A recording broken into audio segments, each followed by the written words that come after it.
ময়মনসিংহের ধোবাউড়ায় চাঞ্চল্যকর শিশু নিসামণিকে সংঘবদ্ধ ধর্ষণ ও নদীতে ফেলে হত্যা মামলায় ৩ আসামিকে মৃত্যুদণ্ডের আদেশ ও সেই সাথে ২ লক্ষ টাকা জরিমানা করা হয়েছে। একই সঙ্গে অপ্রাপ্তবয়সী অপর আসামি মারুফের ১১ বছরের কারাদণ্ড দিয়েছে আদালত। আজ বৃহস্পতিবার ৯ জুলাই দুপুরে এ মামলার রায়ে মৃত্যুদণ্ডপ্রাপ্ত আসামিরা হলেন আরিফ, রাকিব ও সিয়াম। বিচারক পর্যবেক্ষণ দিয়েছে যে নিসামণিকে ওই দিন 14/6/2026 তারিখ বিকাল 5টার সময় তাকে কংস নদীর পাড়ে একটা কলাবাগান আছে, কলাবাগানে নিয়ে পর্যায়ক্রমে হেকিম মিয়ার কলাবাগান নিয়ে পর্যায়ক্রমে দর্শন করে সেইখানে থেকে লাশ গুম করার জন্য কংস নদীতে নিয়ে মাথা পুঁতা রাখে যাতে লাশটা আর ভাইসা না ওঠে। গত 14 জুন বিকেলে ধোবাউড়ায় শিশু নিসামণিকে ধর্ষণের পর নদীতে ফেলে হত্যা করা হয়। পরদিন 15 জুন নিসামণির পিতা বাদী হয়ে ধোবাউড়া থানায় মামলা দায়ের করেন। এই ঘটনার সুষ্ঠু তদন্ত শেষে মামলার মাত্র 9 দিনে 23 জুন 4 আসামির বিরুদ্ধে বিজ্ঞ আদালতে অভিযোগপত্র দাখিল করেন পুলিশ এবং আদালতের 10 কার্যদিবসের মধ্যে রায় ঘোষণা করেন বিজ্ঞ আদালত। সুস্থ মাথায় এই 4 বছর 7 মাস বয়স বাচ্চাটা নিসামণি তাকে হত্যা করা হয়েছে এবং এই হত্যার বিচার আমরা সঠিকভাবে প্রাপ্ত হয়েছি এবং আমরা প্রমাণ করতে পেরেছি। এই জন্য আমরা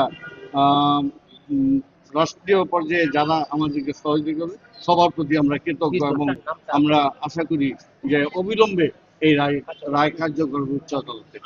এই বিষয়টি নিশ্চিত করেছেন রাষ্ট্রপক্ষের আইনজীবী, নারী ও শিশু নির্যাতন দমন ট্রাইব্যুনালের special public prosecutor Bazlul Karim Chowdhury. তবে রায়ে অসন্তোষ করে উচ্চ আদালতে আপিলের কথা জানিয়েছেন আসামি পক্ষের আইনজীবী অ্যাডভোকেট মকবুল হোসেন সরকার।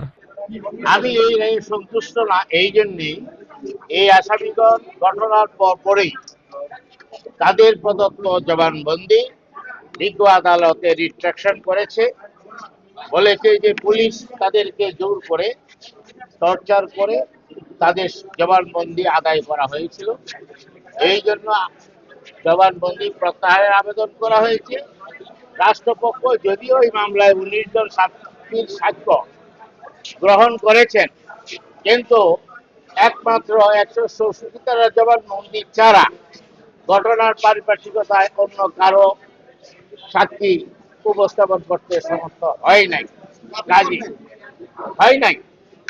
উপরন্ত আসামি পক্ষ 4 জন সাফাই সাক্ষীকে প্রমাণ করেছে আসামি রাকিব এবং আসামি আবু সাইদ তারা ঘটনা ঘটার সময় অন্যত্র, একজন ফুটবল মাঠে খেলতে ছিল, অপরজন বাইঞ্চা গ্রামে রাজমিস্ত্রির কাজ করতেছিল। এইটা প্রমাণ করতে তারা সক্ষম হয়েছে। হ্যাঁ, এটাও উচ্চ আদালতে যাবে, উচ্চ আদালতের সিদ্ধান্তই চূড়ান্ত সিদ্ধান্ত। অতি দ্রুত রায় বাস্তবায়ন করার প্রত্যাশা ব্যক্ত করে বিজ্ঞ আদালতের রায়ে সন্তুষ্ট হয়েছেন বলে জানিয়েছেন শিশু নিসামণির পরিবারের সদস্যরা। আমরা অনেক খুশি, সরকারের কাছে আমরা অনেক কৃতজ্ঞ। আমরা আরো খুশি হব যদি এই রায়টা আরো তাড়াতাড়ি কার্যকর করে, তাহলে আমরা আরো খুশি হব। কারণ এমন লামিসা যাইব, আমাদের নিসামণি গেছে, আসিয়া গেছে, এরকম ফুল একটা করে ঝরতেই থাকবে যদি এরকম পশুরা বাইসা থাকে। আমরা চাই না যেমন পশু বেঁচে থাকে, ওদের তাড়াতাড়ি যেন ফাঁসি হয়, আমরা এটাই আবেদন সরকারের কাছে। ময়মনসিংহ থেকে ফরিদুজ্জামান শান্তর তথ্যচিত্রে মুকসুদুল হাসান মিঠু, ঢাকা টুডে।